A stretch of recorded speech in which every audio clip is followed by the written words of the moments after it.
El Estado mexicano está obligado a generar acciones afirmativas.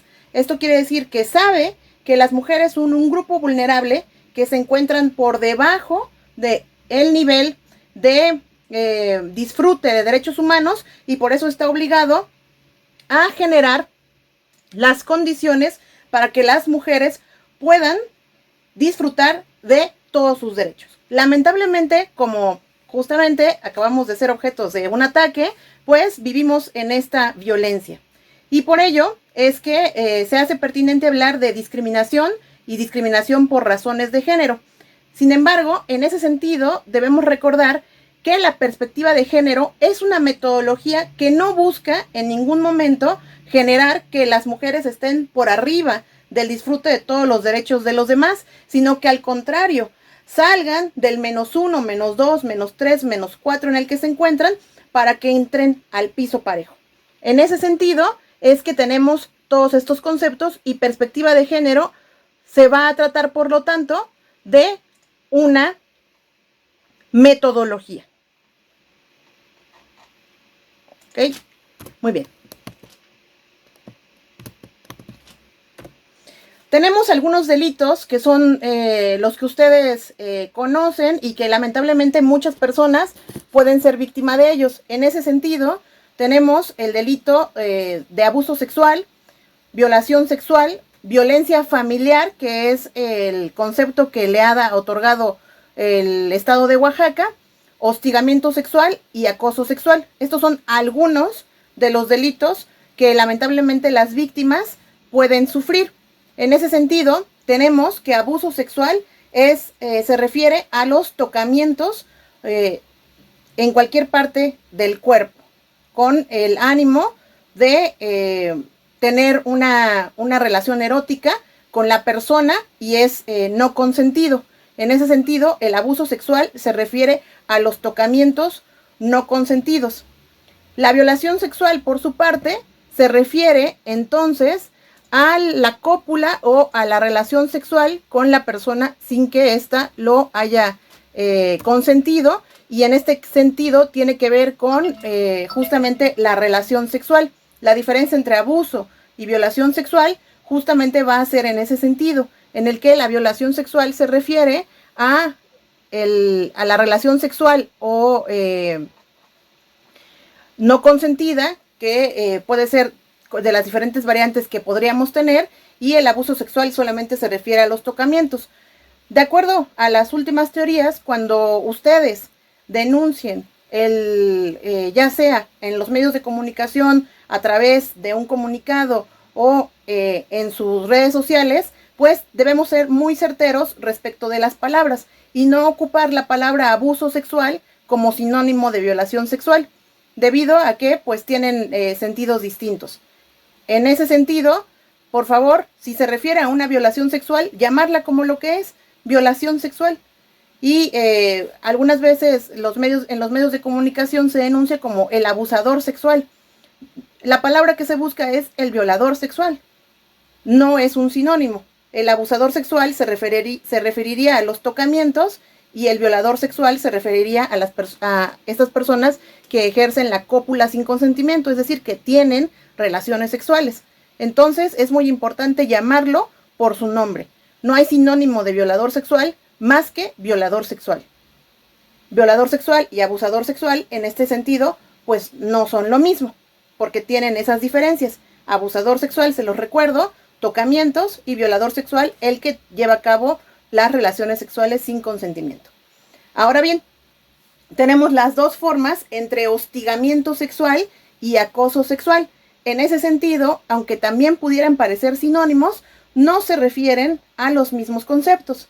Hostigamiento sexual se refiere a una relación de jerarquía. Esto quiere decir, es un directivo, es un jefe y realiza un acto delictivo para la subordinada. En este caso sería empleador, empleada, patrón, trabajadora, etc.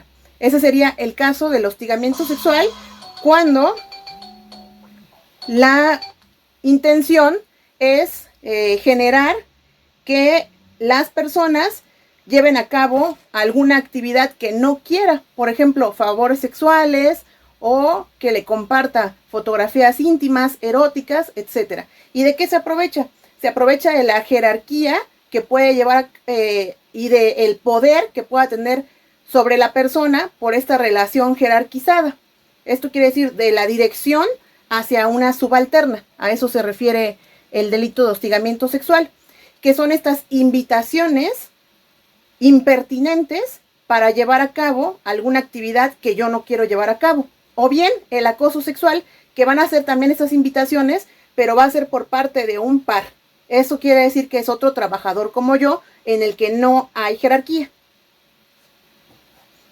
Bueno, si hay dudas respecto de esto, lo escriben ahorita en los mensajitos o en la parte de las preguntas y lo volvemos a aclarar. Ahora bien, el delito de violencia familiar se refiere justamente a todos aquellos actividades que puede ser física, psicológica, económica, financiera, en contra de la persona con la que se tiene un vínculo. Este vínculo, ¿cuál puede ser? El vínculo del noviazgo, el vínculo del matrimonio, el vínculo del concubinato, y se ejerce una violencia que puede ser la descalificación a través de las palabras o de o una violencia muy verbal, o bien también una violencia sexual, una violencia económica, en donde la persona o no se le deja trabajar o el fruto de su trabajo pues le es retenido por esta persona, que es su pareja o fue su pareja, su expareja, que también puede provenir del padre, del padrastro, del hermano, del tío, del primo. Entonces existe una relación con la víctima y genera un ambiente de violencia que se va a ver desde distintas caras. Violencia psicológica, violencia física, violencia económica, violencia financiera. Por ejemplo, las mamás que son de la tercera edad pueden sufrir esta violencia financiera por parte de hijos, en donde le dice, si tú no me pones la casa a mi nombre, te voy a pegar o te voy a seguir pegando. Eso también podría ser violencia familiar. Entonces, existen estos diferentes tipos de delitos. Y no hay sinónimos entre los delitos. Recordemos que para el derecho penal se privilegia la exacta aplicación de la ley. En ese sentido, no vamos a hablar de violación sexual cuando se trata de abuso sexual o de violencia familiar cuando se tratan de algunos otros tipos de situaciones, sino vamos a ser muy específicos para referirnos a todos estos tipos de delitos. ¿Ok? No hay sinónimos, cada uno tiene su concepto y vamos a referirnos a cada uno de ellos por lo que son. Si se trata de hablar de un violador sexual, se le va a llamar así, violador sexual. Si se trata de un hostigador sexual, es porque existe la jerarquía, se le va a llamar así. Si existe el acoso sexual entre pares, se le va a llamar así porque es un acosador sexual. En ese sentido, evitar por todos los medios cambiarle los nombres. Ahora bien, existen recomendaciones para el proceso jurídico de la denuncia. Y la primera recomendación que le vamos a hacer a todas las personas justamente va a ser una capacitación profesional. Y para una capacitación profesional en este tipo de delitos que la mayoría tienen que ver con delitos de naturaleza sexual, existe la asociación AMSAC.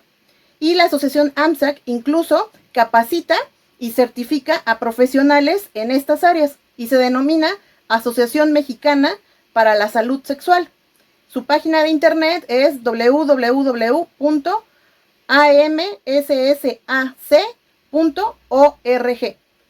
y ahí podemos capacitarnos todos justamente para la atención de estos delitos. Y también tenemos el grupo GIRE, que es Grupo de Información en Reproducción Elegida, para que en todo caso pueda existir una terminación del embarazo. Y recuerden que tienen la posibilidad con mayores asociaciones de la Ciudad de México. Entonces, el grupo GIRE, que su página de internet es gire.org.mx para el apoyo en el caso de terminaciones de embarazos, y grupo de información sobre reproducción elegida. Antes de que nosotros nos dediquemos a orientar a las personas, es importante seguir un paso de psicología que se denomina resolver los abusos sexuales propios. Por lo tanto, los invito a que lleven a cabo una terapia para que poder ayudar a las demás personas, ayudarnos en primer lugar a nosotras mismas, a nosotros mismos, y en ese sentido, por favor, es que tenemos esta recomendación psicológica que se refiere a que podamos resolver nuestros abusos sexuales propios. ¿Ok? Muy bien. Además, deberemos referir con profesionales especializados y esos profesionales especializados deberemos someterlos a un examen. Ese examen es que cuenten con cédula profesional, forzosamente, que cuenten con cédula profesional. El agente del Ministerio Público o fiscal que les atenderá ya cuenta con cédula profesional y los peritos de las fiscalías ya cuentan con cédulas profesionales. Necesitamos socializar en el ámbito privado que los profesionales que intervengan como profesionales en psicología o abogados también cuenten con esas cédulas profesionales. En ese sentido, lo primero que podemos referir es que cuenten con profesionales especializados que tengan cédula profesional. Y esa cédula profesional, ustedes entran a Google, buscan cédula profesional CEP y ahí pueden verificar que los profesionales a los que ustedes fueron referidos ya cuenten con esa cédula profesional.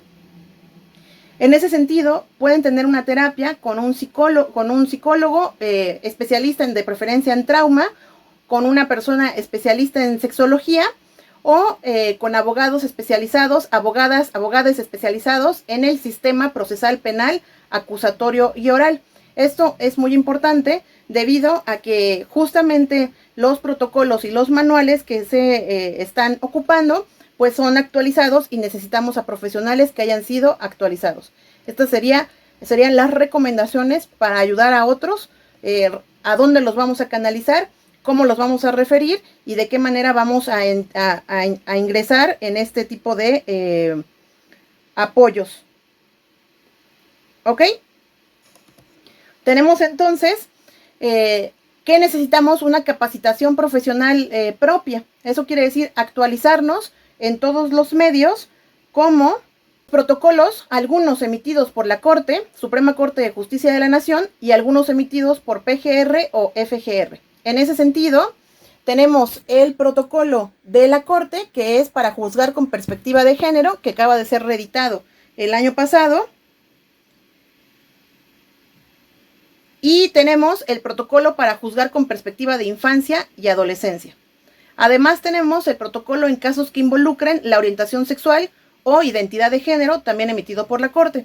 Y tenemos dos protocolos especiales de PGR, ahora FGR, de Procuraduría General de la República, ahora Fiscalía General de la República, que es el protocolo de investigación ministerial, pericial y policial con perspectiva de género para la violencia sexual. Y además tenemos por la misma PGR el protocolo de feminicidio. Entonces con estos nombres los pueden buscar en Google para que se descarguen o me pueden escribir a mi correo personal para que yo se los haga llegar. Y tenemos también otros manuales de actuación. Esos manuales pues prácticamente también son nuevos.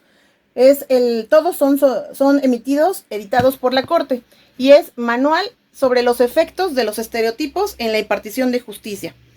El segundo sería para juzgar con perspectiva de adolescencia, de infancia y adolescencia, para juzgar con perspectiva de género en materia familiar, para juzgar con perspectiva de género en materia penal y para juzgar con perspectiva de género en materia laboral.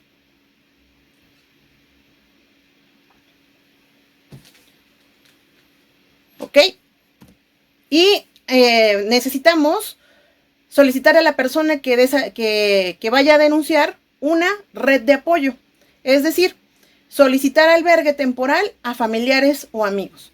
No solamente tenemos que pensar en qué va a pasar con la denuncia, sino que ya se debió haber resuelto dónde va a pasar la noche o pasar las semanas la persona, porque la mayoría de las ocasiones vive con su agresor.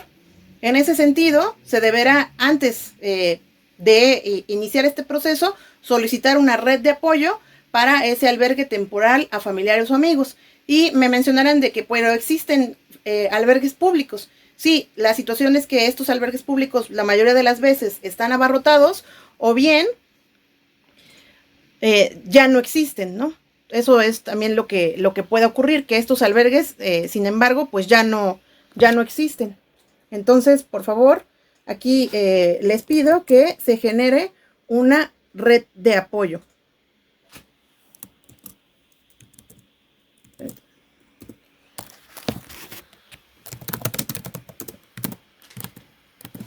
Muy bien. Y convenir con un familiar o amigo por cuánto tiempo va a vivir esa persona en ese domicilio. Probablemente el apoyo que se genere pues sea durante los primeros días. Sin embargo, el proceso judicial es un proceso largo. Por lo tanto, se deberá convenir con el familiar si la persona podrá pasar 6 meses a 1 año con estas personas en este domicilio. Y además, se debe generar un convenio de quién va a realizar el acompañamiento durante el proceso judicial. Es decir, la víctima pues está en un estado de shock y la víctima, como a todos, pues se nos pueden olvidar los documentos, los podemos perder, no podemos saber bien qué es lo que estamos realizando y por lo tanto necesitamos ese acompañamiento en el proceso judicial. Por eso se debe convenir quién va a realizar el acompañamiento en este proceso judicial. Muy bien, previo a la denuncia, lo primero que le vamos a recomendar a la persona justamente va a ser que denuncie de inmediato. O sea, prácticamente estas recomendaciones son unos minutos antes, pero nunca desmotivarla o desincentivar que la persona denuncie, sino que sí, debe denunciar y si ya se decidió, debe denunciar de inmediato. Y generarle la claridad de que no corre riesgo por denunciar. Por lo tanto, incluso es un derecho de las víctimas solicitarle al fiscal, a la fiscal, al agente del Ministerio Público que entienda su caso, medidas cautelares o medidas precautorias para que se asegure la integridad de la víctima. Por lo tanto, no corre riesgo por denunciar porque el Estado deberá acompañarla en todo momento y para ello se pueden allegar de las policías. Un Estado en el que no esté segura no va a ser la denuncia, sino va a ser el no denunciar y que se siga repitiendo la agresión. Por lo tanto, claridad de que no corre riesgo por denunciar. Asimismo, sí se tienen las posibilidades dentro de las asociaciones, es generar una terapia que se va a denominar de contención emocional con las expertas, los expertos en psicología, y el objetivo es evitar la crisis al momento de la denuncia. Por lo tanto, si la persona ya nos dijo que quiere denunciar, más o menos cuál fue el hecho, generar una terapia de contención emocional. Y en ese sentido, las vamos a referir con profesionales en psicología especializados, nuevamente, que cuenten con cédula profesional en sexología o psicología en trauma. Y además, posterior, que la primera terapia se va a denominar de contención emocional y la segunda terapia se va a denominar de manejo de estrés postraumático. Entonces, este es el acompañamiento psicológico que puedan brindar las asociaciones. O bien, si la persona lo puede contratar de manera privada, una persona experta en psicología se lo diría. Primero se generaría una terapia de contención emocional y posteriormente una terapia sobre el manejo de estrés postraumático. Ahora bien, previo a la denuncia, la abogada especialista en estos procesos le va a mencionar que la denuncia es el paso número 1 jurídicamente. No es el final del proceso. A veces la víctima lo ve como ya, logré denunciar y este es el final del proceso. Pero no, en ese sentido es el inicio de su proceso. Y por lo tanto, la víctima debe darle seguimiento justamente a esta denuncia. Y a todas luces, a pesar de que no exista la contención emocional, a pesar de que no exista la red de apoyo, siempre la recomendación va a ser denunciar de inmediato. Quiero denunciar, vamos, pero no me van a recibir. Sí reciben, 24 horas, 365 días al año. Entonces, recomendar denunciar de inmediato. De preferencia, llevar a cabo todos los otros procesos. Pero si está en peligro la víctima, es denunciar de inmediato. Ok, en casos de urgencia, si el hecho se está cometiendo, deberán comunicarse de inmediato al número de emergencia, al número 911. No vamos a esperar solicitar la red de apoyo, la contención emocional, no. Si el hecho está ocurriendo, denunciar de inmediato al 911 y señalar el domicilio en donde se encuentre la víctima. En ese sentido, la policía municipal, que normalmente es la encargada de atender estas llamadas de urgencia, la referirá a la fiscalía o a la agencia del Ministerio Público cercana a su localidad. Entonces, si se está cometiendo el hecho violento, llamar de emergencia al 911. Si no sé qué hacer, no tengo idea qué hacer, se me olvidó todo lo que vi hoy, llamar al 911. Van a referir a una patrulla y la patrulla posteriormente trasladará a la víctima hacia la agencia del Ministerio Público cercana. En ese sentido, en caso de que no sepamos qué hacer, también es llamar al 911, pero sobre todo para los casos de urgencia. Recuerden que lo que deseamos evitar justamente es que existan mayores feminicidios.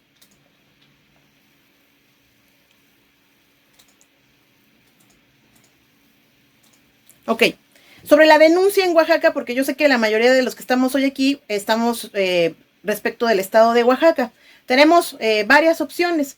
Existe la opción de la denuncia en línea a través de la página de la Fiscalía, que en este caso es fge.oaxaca.gov.mx. Y me preguntarán, ¿pero de verdad puedo iniciar mi proceso en línea? Sí, de verdad pueden iniciar su proceso en línea.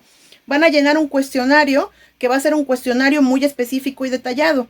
Y posteriormente se va a comunicar el agente del Ministerio Público que entienda de su carpeta de investigación y le va a solicitarle darle seguimiento, sobre todo porque aún cursamos con este proceso de pandemia.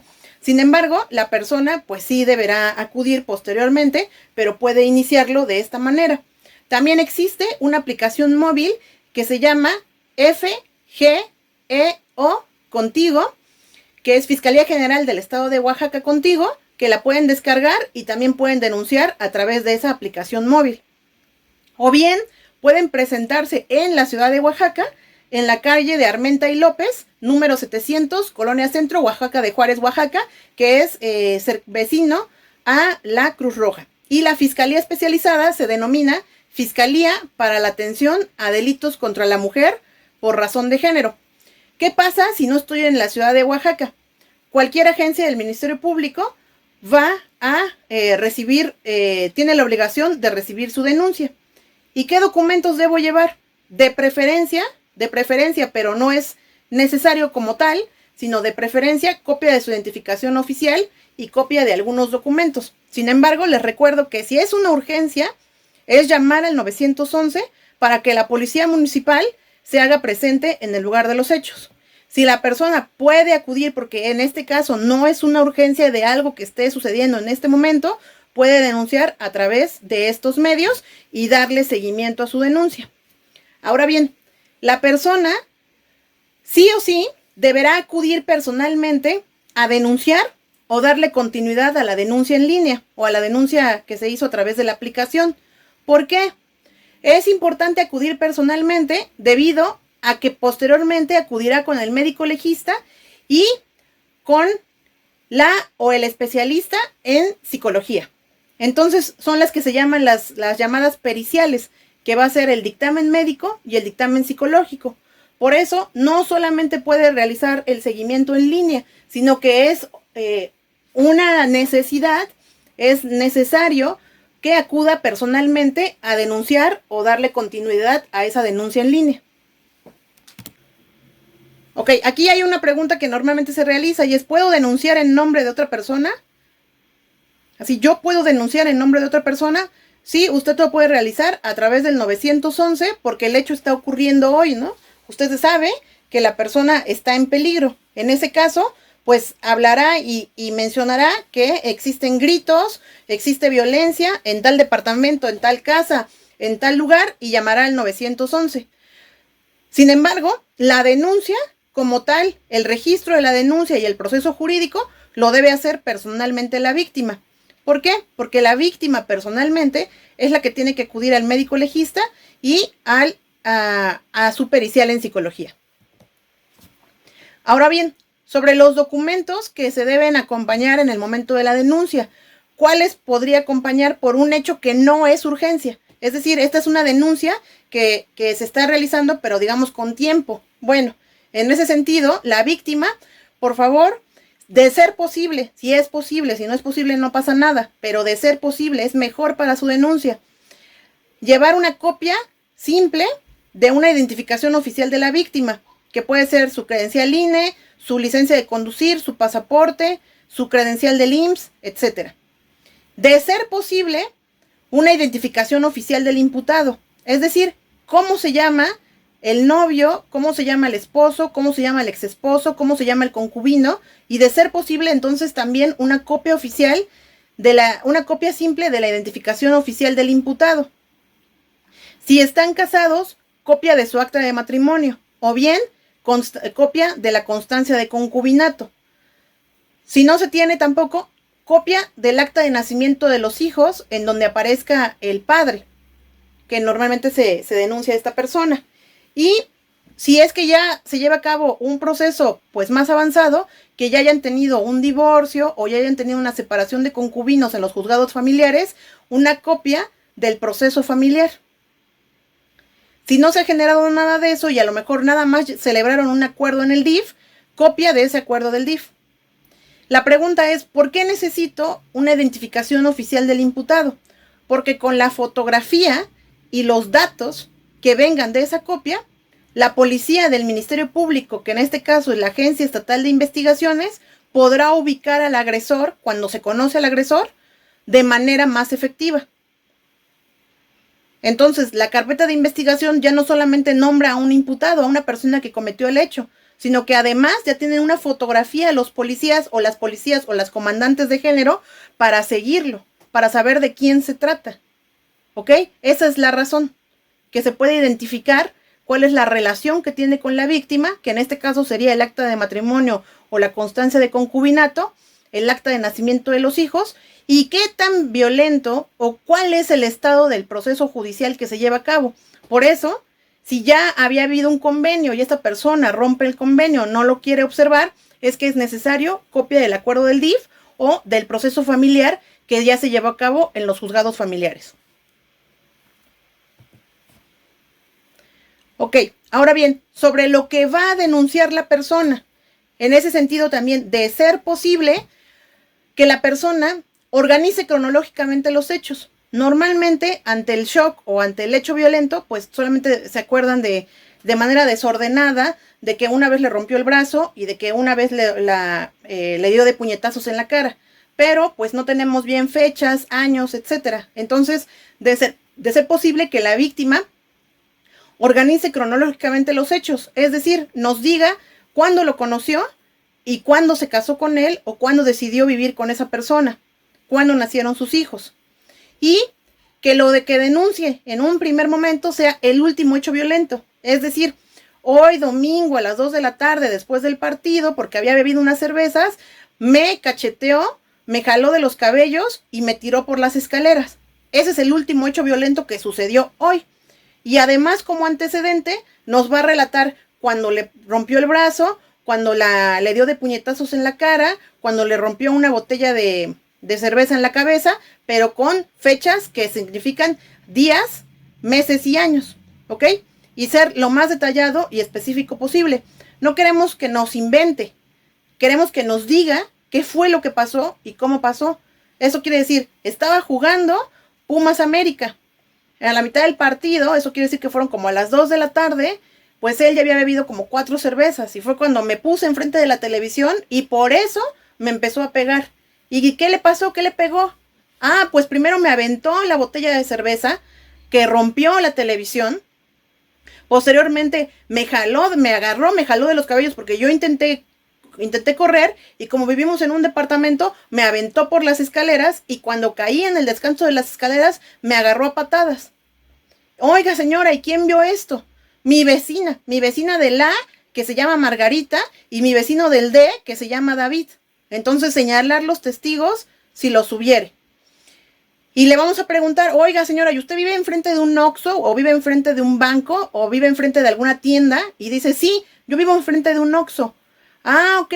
¿Y no se ha fijado si la cámara da como para la puerta de su casa? Sí, sí da, porque incluso en algunas otras ocasiones me han preguntado sobre robos.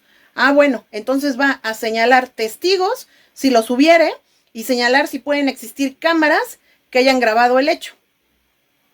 Eso es de ser posible. Si la persona no está en shock y puede recordarlo, solicitarle que organice cronológicamente los hechos y señalar el último hecho violento y después detallar en antecedentes todos los demás hechos que ha sufrido.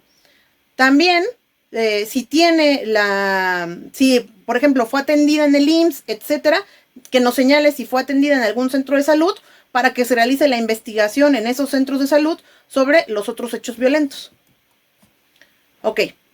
Posterior a la denuncia, recordemos que la víctima debe darle seguimiento a la denuncia, sí o sí. Y si nosotros como profesionales, nosotros no somos las víctimas, nosotros somos abogadas, nosotros somos psicólogas, nosotros somos trabajadoras sociales y sabemos que esta persona es violenta y que me acaba de decir es que la acabo de picar. Entonces, sobre un hecho que acaba de ocurrir o que sigue ocurriendo, tienen que generar una notificación a la agencia del Ministerio Público que corresponda, justamente porque pone en peligro la integridad o la vida de la persona. Entonces, esa es la obligación que tenemos como profesionales. Si trabajamos en institutos de seguridad social públicos, pues se va a generar una notificación que ya está hecha y que ahí va a ir el responsable y su firma. Si se trabaja, si se elabora en instituciones privadas, también deben generar una cédula de notificación de acuerdo a lo establecido por la Organización Mundial de la Salud y diferentes instituciones, en donde señale el nombre de la víctima y cómo interviene el profesional y qué fue lo que ocurrió, de tal manera que esa notificación también se deposite en la oficialía de partes de la agencia del Ministerio Público de que se trate. Esta no es una opción, es una obligación, ¿ok? Estas notificaciones se deben llevar a cabo. En ese sentido, el centro de salud público y privado o el personal de la salud debe notificar a la Fiscalía o agencia del Ministerio Público este hecho delictivo y lo va a llevar a cabo a través de un formato o cédula de notificación y algunas veces también se lleva a cabo a través de la unidad de trabajo social. Si yo soy un ciudadano o una ciudadana, voy pasando y ocurre eso, también tengo un deber de denunciar, pero este deber de denunciar lo voy a llevar a cabo a través del 911, ¿ok? Y aquí no es una opción, es una obligación para combatir el delito. Por favor, recuerden que la violencia solo crece, no disminuye, y debemos evitar a todas luces que exista una pérdida de la vida humana. Evitar a todas luces el feminicidio. Por lo tanto, si la violencia no disminuye y solamente aumenta, debemos denunciar siempre, ¿ok? Bueno, y estoy en mis redes sociales como Baby Vero RN, en mi canal de YouTube igual Baby Vero RN, y mi contacto es veronicaruizconferencia@gmail.com. Aquí estoy a sus órdenes si todavía da tiempo de una ronda de preguntas, y si no, me pueden escribir específicamente por estos medios y yo estoy al pendiente para contestar sus dudas. Recuerden, ante la duda de qué hacer, llamen al 911. Ahí les van a dar las mismas indicaciones. Llamen al 911 y soliciten el apoyo de la Policía Municipal. Ya existen patrullas de género en muchos municipios e incluso las agentes de policía van a ser agentes femeninas. Las comandantes de investigación de género van a ser agentes femeninas, las agentes del Ministerio Público van a ser femeninas, siguiendo las recomendaciones de los protocolos nacionales e internacionales. Y aquí como abogada estoy, por supuesto que a sus órdenes.